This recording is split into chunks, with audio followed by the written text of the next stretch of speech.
hearing about and glorifying the Lord are identical with the transcendental nature of the Lord. And by doing so, one will be always an association of the Lord.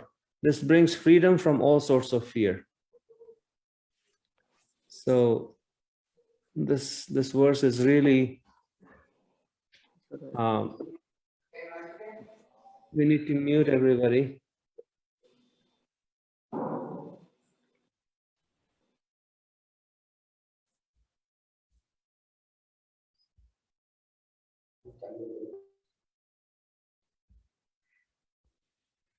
So because Parikshit Maharaj is sitting down, he may have some fear of death, and therefore Sukadeva Goswami is speaking this verse that he needs to just hear about and glorify the Supreme Lord. Hearing is also hearing down to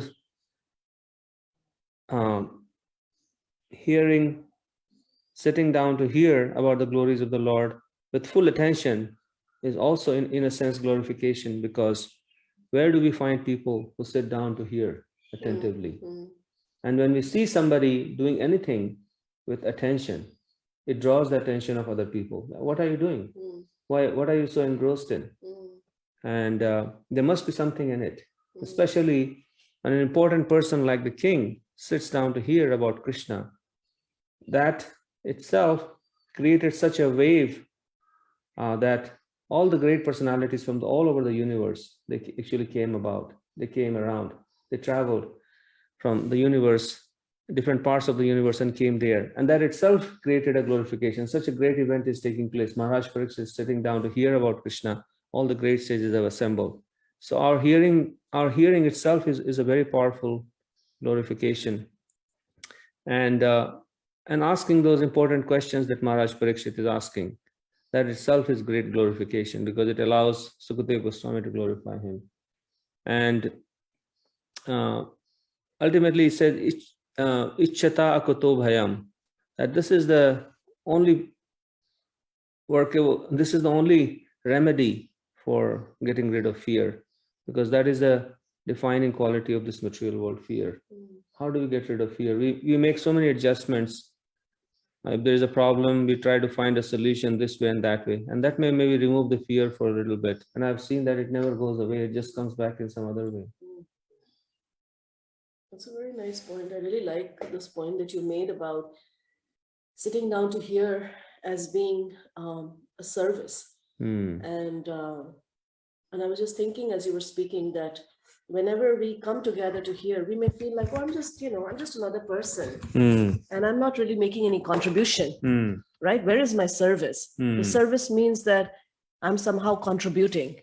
But I think we have mentioned this before as well, that when we come together to sit and just hear, then we are actually creating, like you're saying, it's a very powerful statement. It's also creates a circle that more and more people can join. You become part of a circle of, a transmission of a spiritual vibration can take place, because those vibration is now falling in your ears. You become a carrier, and then the circle expands. And that's one way. But the other way is also that more and more people get attracted to a circle. There's something about a circle that attracts people.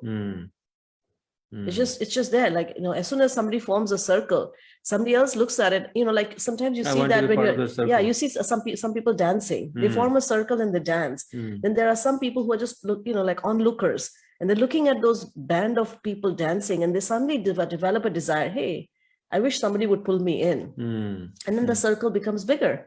So it's actually, even though it may feel like, how am I making any contribution? I'm just a passive person sitting there and listening. But actually one is contributing to the propagation or the expansion of that circle. Yeah, just like I was thinking, the Omicron virus, there's so much fear. They say, oh, one case found in this state and one case found in that state. From that one case, it just grows into thousands and thousands of cases. So this is something like this. One case of Krishna, attentive Krishna hearing can quickly expand.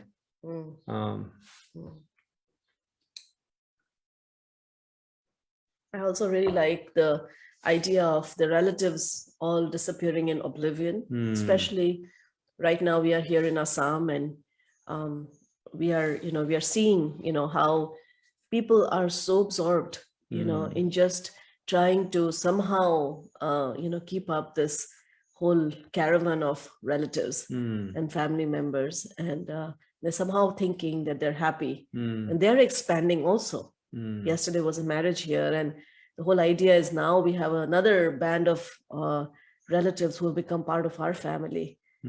But it does not bring happiness to anyone. No, just more the burden of more expectations and burden of more failed expectations. Yeah, but more fear. More fear. एतावान् सांख्ययोग्याभ्यां स्वधर्म परिनिष्ठया जन्मलाभ परं पुंसाम् अन्ते नारायण स्मृतिः.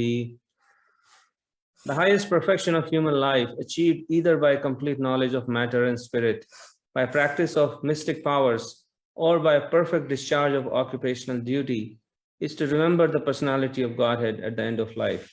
So here, Sukadeva Goswami is again encouraging Maharaj Parikshit that the highest gain that you can now focus on is to remember Krishna at the time of death. You only have 7 days to live, and this is what you should focus your consciousness on, how to remember. And also, this verse also provides the end game for all the different paths that are given in the Vedas. So Sankhya Yoga Bham. And that includes all the other yoga processes that are there. Yoga Bhyam. This is like a plural that is used. Etc. Yoga Bhyam. So that includes all the other processes of yoga. Swadharma Paranisthaya.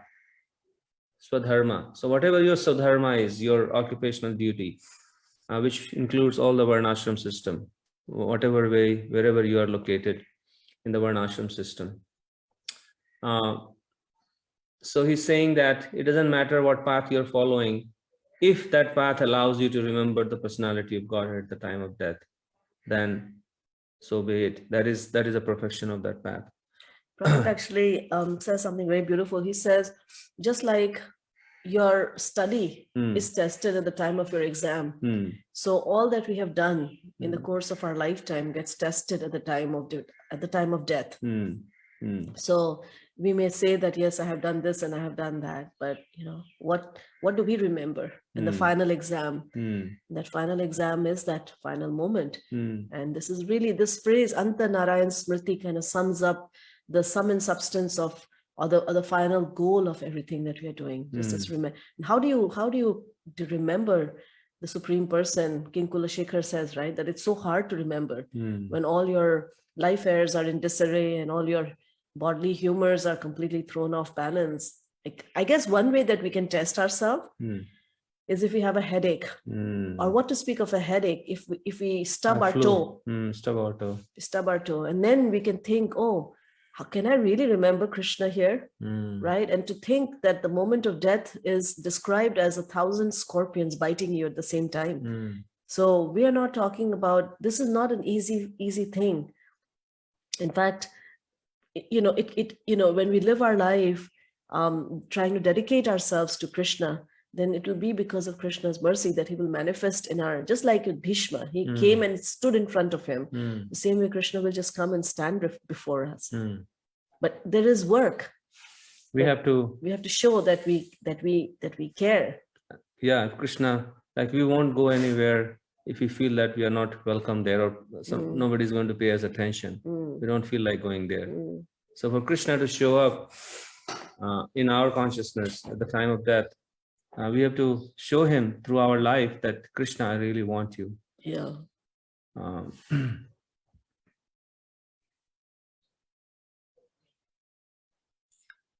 And I guess also this also makes the point that all the different paths that are given in the Vedas are designed in such a way that if you follow them properly, not according to our speculation, they will lead us to a point. Like, for example, Ashtanga Yoga is about meditating on the Supreme Super Soul in the heart. Sankhya Yoga is to understand that how everything comes from Krishna. And the whole Varnashram system is to develop the process of bhakti. So in the end, all the different paths, and their end game is bhakti. So either one can take bhakti directly and try to develop this remembrance of Krishna. And at the heart of all the processes is this remembrance of the Supreme Lord. Even in bhakti, the remembrance of the Supreme Lord through hearing, chanting, glorifying, servicing. Here, the remembrance is at the core. And that's what we are trying to develop throughout our life. Prayana munayo rajan nivritta vidisedataha nirgunyastha ramante sma gunanu kathane hare. O King Parikshit, mainly the topmost transcendentalists who are above the regulative principles and restrictions take pleasure in describing the glories of the Lord.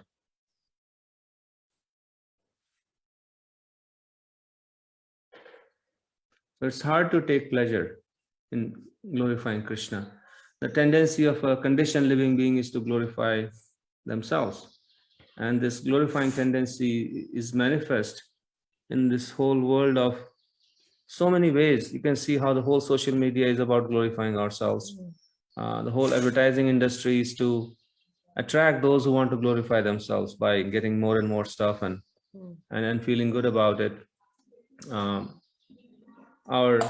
Our drive to acquire possessions in this material world, to acquire connections, and everything is about glorifying, because the more we have, the more we can glorify ourselves. So it's so hard to give up this tendency to glorify ourselves and replace that with a earnest desire to glorify Krishna. I was also thinking it's kind of interesting how this idea about who are above the regulative principles and restrictions. So, when you go up, you say nivritte vidhi. What is it? Nivritte vidhi sedata. So I guess, I don't know, I would like to know what Prabhupada is saying, but I'm trying to understand this, that this probably means that one has transcended the Vedi bhakti, right? Sedata means from restrictions, and this means from regulative principles and above. That means that right now, the bhakti that we are practicing is called regulated sadhana bhakti, which means that we are simply following regulations without any attraction or much attraction. But once one has transcended that and one is now practicing bhakti because of a natural taste, natural relish, then that person is actually a topmost transcendentalist, and they take pleasure in describing. And this is the reason why we don't take as much pleasure, and or we don't take pleasure in hearing. That is our sad state, that we have no attraction for hearing about Krishna or even for glorifying Krishna, right? Because we are preoccupied with our problems in this material world, and we think that by solving my problems, let me first solve my problems in this material world, and then I'll find some time to hear and glorify Krishna. And that never happens. I see that in my own life, that the more time I spend in just solving the problems, and then the problems never end. They just keep on growing.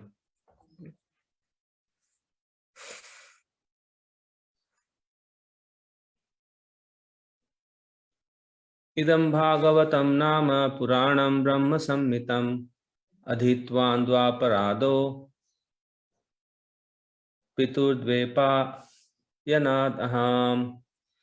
At the end of Dwapar Yuga, I studied this great supplement of Vedic literature named Srimad Bhagavatam, which is equal to all the Vedas, from my father, Srila Dvepayana Vyasadeva.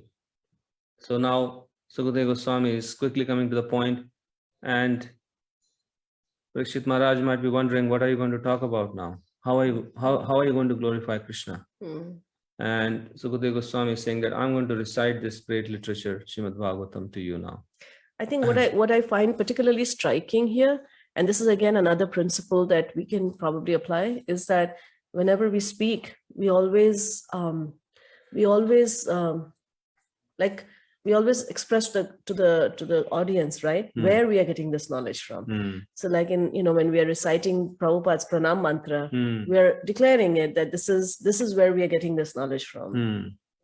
And by acknowledging that, then that knowledge actually, flows through the Guru Parampara system. But if we don't have that, then, for example, there are many speakers, out in the world, and no one really even knows where they got that knowledge from. What is the source? Who's their guru? Do they even have a guru? Are they self-made gurus? Like that. So this is our process that, whenever we are speaking, we're actually representing a long line of teachers. And that's a great, great, great responsibility. And there's great accountability there. And Prabhupada is making that point.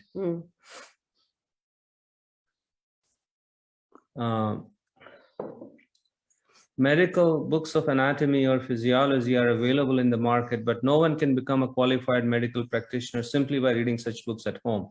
One has to be admitted to the medical college and study the books under the guidance of learned professors. Similarly, Srimad Bhagavatam, the postgraduate study of the science of Godhead, can only be learned by studying it at the feet of realized souls like Srila Vyasadeva. Although Sukadeva Goswami was a liberated soul from the very day of his birth, he still had to take lessons of Srimad Bhagavatam from his great father Vyasadeva, who compiled the Srimad Bhagavatam under the instruction of another great soul, Sri Narad Muni. Lord Chaitanya Mahaprabhu, Sri Chaitanya Mahaprabhu instructed a learned Brahmana to study Srimad Bhagavatam from a personal Bhagavata. Srimad Bhagavatam is based on the transcendental name form attributes, pastimes, entourage, and variegatedness of the Supreme Person. And it is spoken by the incarnation of Personality of Godhead, Srila Vyasadeva. Yeah, so that's a very important point here. That's a very important point, because this is not a process of ascending knowledge. Yeah. This is a process of descending knowledge. And descending means that we have to wait for this knowledge to manifest. We may be able to read the books, but how do we actually understand or even realize it? So for that, one has to receive mercy. Prabhupada, another place, he says it's not just based on academic qualification. Because somebody might say, well, how do I understand this knowledge if I'm not so philosophically inclined? Or what if I am not so, my memory is not so sharp? What if what if I'm illiterate? Right? Like Bhaktisiddhanta Saraswati Maharaj's guru was completely illiterate. And yet Bhaktisiddhanta Maharaj, who was such a great scholar, accepted him as a guru, as a spiritual master. So this knowledge is actually beyond just intellectual understanding, but it actually descends when one has tried to please one's spiritual master. Parinistitopya nirgunya uttama shloka leelaya grihita cheta rajarise akyanam yad adhitavan.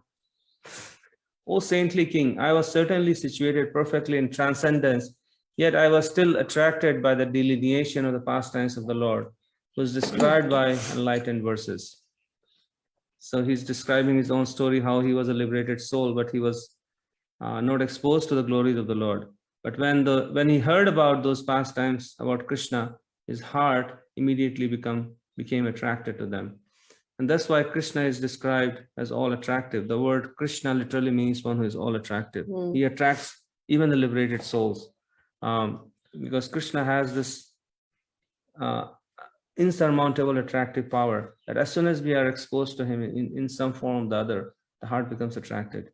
That is the nature of the heart, is to be attracted to Krishna. That is the function of the heart. It's kind of interesting, right? If we can unpack this word, perfectly situated in transcendence, that's like an Atmarama, fully liberated person. What does that mean? It means that he has no attraction for anything of this material world, right? He has, like generally Krishna says that there are 4 kinds of people who approach me.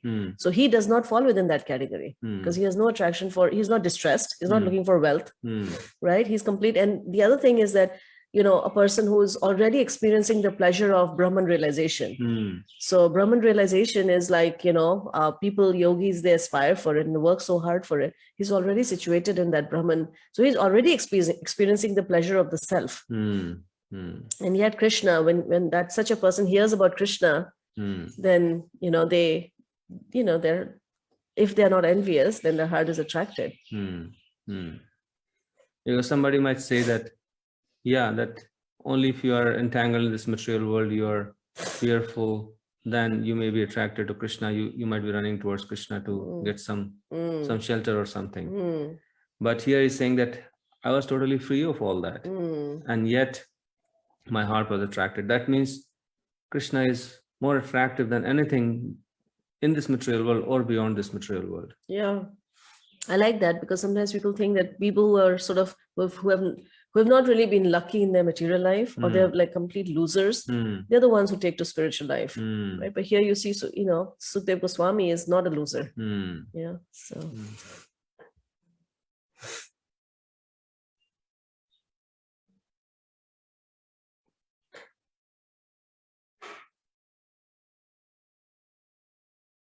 And it also means that the activities of Krishna, although it may seem like mundane to us, or mundane to somebody who's not knowledgeable about spirituality, but those activities are completely transcendental. Otherwise, how would a person like Sukadeva Goswami, who's beyond all matter, become attracted to Krishna? Tadaham te abhidhashyami mahapaurishiko bhavan yasya saddhatam asu shan mukunde mati sati. That very Srimad Bhagavatam I shall recite before you, because you are the most sincere devotee of Lord Krishna. One who gives full attention and respect to hearing Srimad Bhagavatam achieves unflinching faith in the Supreme Lord, the giver of salvation.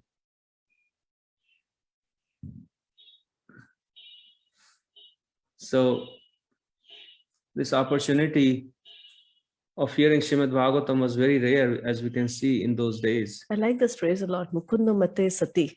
Mukunde mati sati. Mukunde mate sati. Yeah. And this hearing Srimad Bhagavatam was not an ordinary event. In today's day and time, we get Srimad Bhagavatam so easily available in this printed form, but that was not the case. It was very hard to find, and if they could find an authorized speaker of Srimad Bhagavatam, it was very rare. But by mercy of Prabhupada, we have received the Srimad Bhagavatam that we can sit and hear from Prabhupada any time of the day, any place in the world. The benefit that Parikshit Maharaj was getting, we can get every single day. And by hearing Srimad Bhagavatam, we may not be sincere right now, but we can become more sincere devotee of Lord Krishna, because the qualification to hear Bhagavatam is very high, as we can see. I shall recite because you are the most sincere devotee of Lord Krishna. So a speaker would not just recite Bhagavatam to mundane people who are not so interested in it. But Prabhupada's mercy, we can see how merciful he is. He wrote Bhagavatam and recited Bhagavatam to people even who were not interested. But just by hearing, they became interested. That's such a good point. Also, every day when we come together, and sometimes we may feel like, oh, again Bhagavatam, So that's the time that we can also purify our intelligence through these words and say, yeah, the reason why I'm hearing Bhagavatam is because just by hearing it, actually, I can attain, unflinching faith. That is the result of hearing Srimad Bhagavatam. And even if I'm not the most sincere devotee, but just by this process of hearing Bhagavatam, I'll actually develop a little bit of sincerity. Yeah, Mukunde Mati Sati. Sati means chaste. Sati also means chaste. Mukunde Mati. Mati means our faith. Mati means our consciousness. Let's read this. I think this is the one I was talking about, where Prabhupada's talking about research and personal ability. Okay. For advancement of material knowledge, there is a need for personal ability and researching aptitude. But in the case of spiritual knowledge, all progress depends more or less on the mercy of the spiritual master. The spiritual master must be satisfied with the disciple. Only then is knowledge automatically manifest before the student of spiritual science. The process should not, however, be misunderstood to be something like magical feats, whereby the spiritual master acts like a magician and injects spiritual knowledge into his disciple, as if discharging him with an electric current. And then he goes on. The disciple can receive such teachings not exactly intellectually, but by submissive inquiries and a service attitude. So this is the way, because sometimes we think that we need different tools for different things. So for material knowledge, our intellect is good enough. We can use our intellect and we can grab or pursue a certain kind of knowledge. But for spiritual knowledge, It's not through the medium or the tool of the intellect. It's through the tool of service and submission. Submissive inquiry with service attitude. Krishna also speaks about that in the Bhagavad Gita, right? That Vidhi Pranipatena. That simply by inquiring submissively and rendering service, then that person can reveal the truth to you. So these two things are actually required. And when we realize that these two things, for us to be able to execute these two things, there's a third thing that is required, which is humility. Which is also interesting because in Bhagavad Gita, Krishna describes humility as one of the first ingredient of knowledge. First item of knowledge. First item of knowledge, right? So why? Because without humility, you will not have submission and you will not have service attitude. Yeah, without humility, what happens is, I can speak for myself, the mind is constantly seeking honor. And even in Bhakti, the mind can seek honor that, okay, I'm such a knower of this text, Bhagavad Gita or Bhagavatam, and I'm so sincere, I'm this and I'm that. And the mind is constantly making that chatter to make myself feel more important in the eyes of other people. And so instead of seeking Krishna, the mind is seeking just personal honor and distinction. And this is such a disease, such a long-lasting disease, that we need the mercy of devotees to be able to give it up, and determination that I don't want this Krishna. And because of this, I'm rotting in this material world for life after life. Yeah. So I think we can stop here maybe. Yeah, 6:30. Yeah. So I think we can stop here and then we can start with text 11 tomorrow. So we'll take comments or questions or reflections.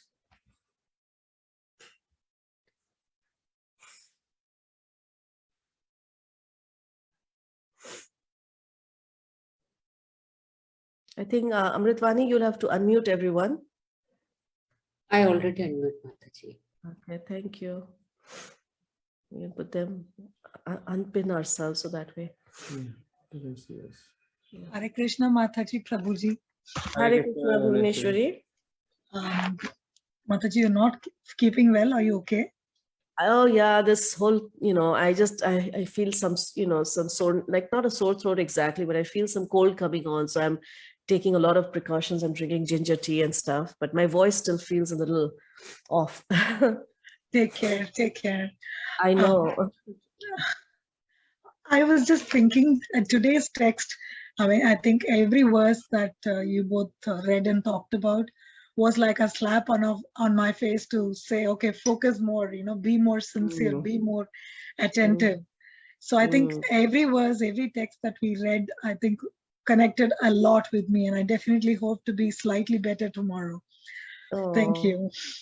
Bhuvneshwari, we have to say this, that your sincerity is actually very inspiring and very impressive. You've just come in a few months ago, and already, the way and the pace at which you have taken up the process of bhakti is actually, very indicative. Inspiring. Yeah, very indicative of your sincerity.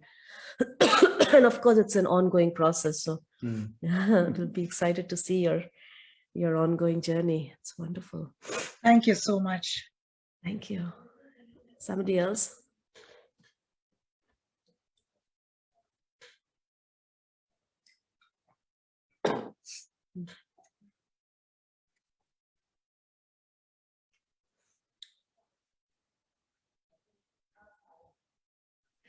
Yeah, one thing actually I really like when you describe that bhakti is it is not an ascending process, it's a descending process.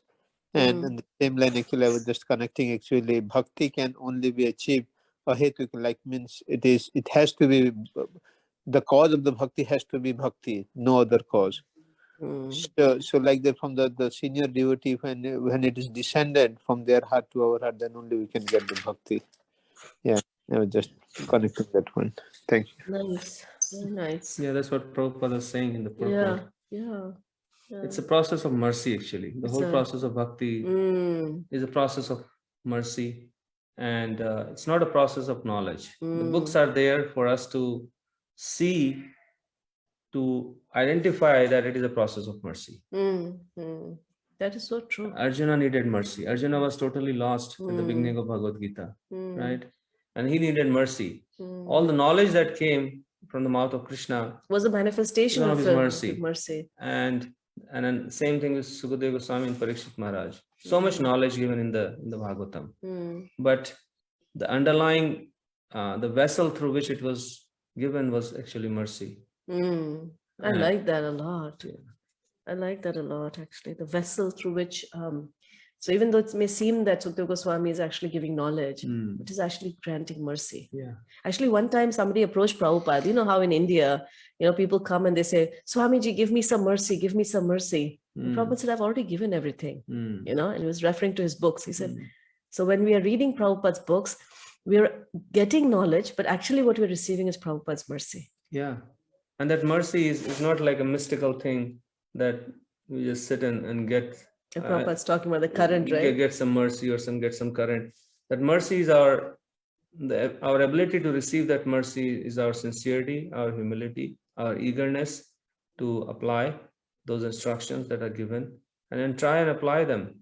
And even though we may fail and fail and fail, but as long as we are trying to apply them, we'll get the mercy. Mm. And then we never become kind of complacent about getting mercy. I see that in the heart sometimes becomes, okay, I got it.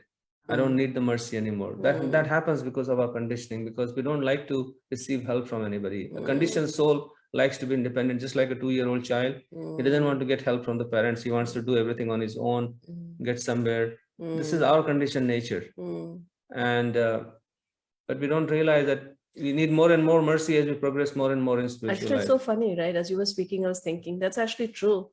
That, like we may use, actually, that's so true, because we may use this word causeless mercy, but actually we don't like being the recipient of causeless mercy, because we want to have a cause. We want to know that, okay, so you're going to give me mercy, but why? There must be something in me, right? Causeless means that there is, it's not. You're insignificant. Oh my God, that's not easy, right? I mean, but then the question may come up, and this is a question that maybe we can even discuss, that then why are we doing all that we are doing?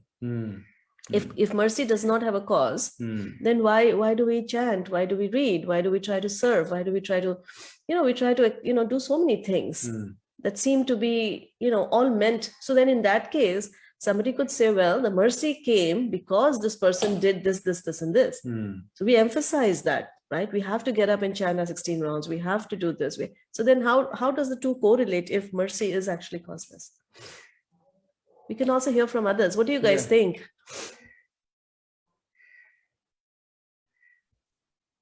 Maybe, I mean, his mercy is causeless, but maybe we do all these things in hopes that he'll notice us, right? And I mean, I feel like I do because I love him, and but I mean, we have to hope that he will give us just a drop of his mercy.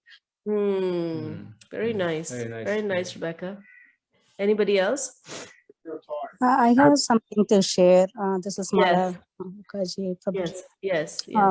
So I'm thinking that this is like developing a friendship, right? So it's like we do a lot of things with our close friends. We just hang out, go for dinner, call them for dinner, things like that. Even though we know that they are friends and they are close to you, so we constantly just keep in touch, call them, text them and all that. So I'm thinking that this is something like that. Even though we know that Krishna will save us, he will show his grace on us, all those things, but it's not that we just stop doing all these things. It's So like, beautiful. That's so nice. Very nice, Malar. Nice. Yeah, I was, I also wanted to share that, all these years, and I have been living in US for last 20 to 23 years. But I never been blessed to visit the ISKCON temple at West Virginia. But during these Thanksgiving holidays, I was blessed to visit. Like, I don't know, all of a sudden, like we went to Cleveland, and then I decided to go there somehow. Like, I mean, all these years we have been visiting our friends there. It just never struck my mind that, it's just on the way we can go to the temple and visit. But this time I had that blessing. I thought that, we were really blessed to do. Thank you. Thank you so much for sharing that. Yeah. It's very nice. All right. So anybody else? Any other reflection on this? Yeah, Hare Krishna. Yes. Hare Krishna, Raj. Yeah. I love the 2-3 examples where Mataji gave about when somebody, and you also, Prabhuji, when somebody is doing something, onlookers come and inquire what are you doing, and then the process moves on. That was beautifully put up, and also the fact that there's a group of people who are dancing in a circle, and onlookers, they want to join the circle and waiting for somebody to pull them in, which is so true. It happens, and it was beautifully put up. Also the fact about the medical books are available, but you can't know. I mean, you can't learn unless you don't go to college. So and like the Bhagavad Gita, even the you need to be associated to learn. It's not like just you can open the book, otherwise you'll get your own reference. You'll start removing your own inferences. So I think you put that up quite well. I've heard some of it earlier, but yeah, it was a good, refreshing examples which you put across. Thank you so much. Hare Thank you Krishna. so much. Thank you, Raj. I definitely would not want to be operated by a surgeon who simply read the books. Okay. And then he probably, there was a page. I think it's a joke. There was a page missing in that book, and okay. And the last minute, okay, now what do I do? No, there's a joke like that actually. There's a patient who goes for a surgery and he's very afraid, and he tells the doctor, doctor, I'm really, really afraid. This is my first surgery. And the doctor says, it's mine too. Let's work on it together. Yes, Amrita, go ahead.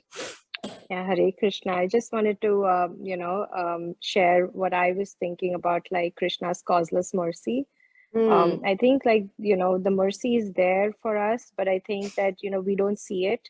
And I think the whole process of, chanting and, reading is actually for us to be able to open our hearts to actually, see that mercy. So that is, it's sort of like, I think once we had talked about it, it's sort of like sunshine. It's there, for everybody to have, but, if we close our blinds, then we're not going to be able to see it. So beautiful, Amrita. Wow, beautiful thought. I'm so happy we raised this question. We're getting some nectar here. Lots of beautiful, beautiful gems. Anybody else? I thought I saw Radhika Nam unmute herself. No, actually, I was. Madan Murari. Go ahead, Prabhu. Yeah, I was just thinking that, that was very nice question that you put in so that we can think and go deepen our understanding. I was just thinking maybe it is just the process we are doing so that we can contain that mercy in our heart. So it is for our own purification. Actually, this process has been given so that we can take this mercy. That is what actually I was just thinking. Maybe you can expand it, or I can. No, I think I was thinking exactly. It's like a container, right? Because right now what happens is when the mercy comes, because our heart is filled with holes, so the mercy just comes and it flows through the holes. We're not able to hold it, right? But all that we are doing is to plug those holes so that we can become a perfect container of, to receive that mercy. Yeah, and to even understand what that mercy is, because sometimes we may go through some difficulty in our life, and then we start thinking, oh God, what are you doing? Where are you? Why are you doing this to me? And especially to see situations in our life as mercy, it requires purification, it requires gratitude, it requires humility, and as Malala was saying, it requires a relationship with Krishna. So all these processes ultimately is to evoke that loving remembrance of Krishna. And that's what we have forgotten Krishna, and we lovingly remember so many things. We lovingly remember a stupid shoe that we owned 5 years ago, and a stupid purse that we owned. We have loving emotions for so many different things, but not for Krishna. Yeah, that's so true.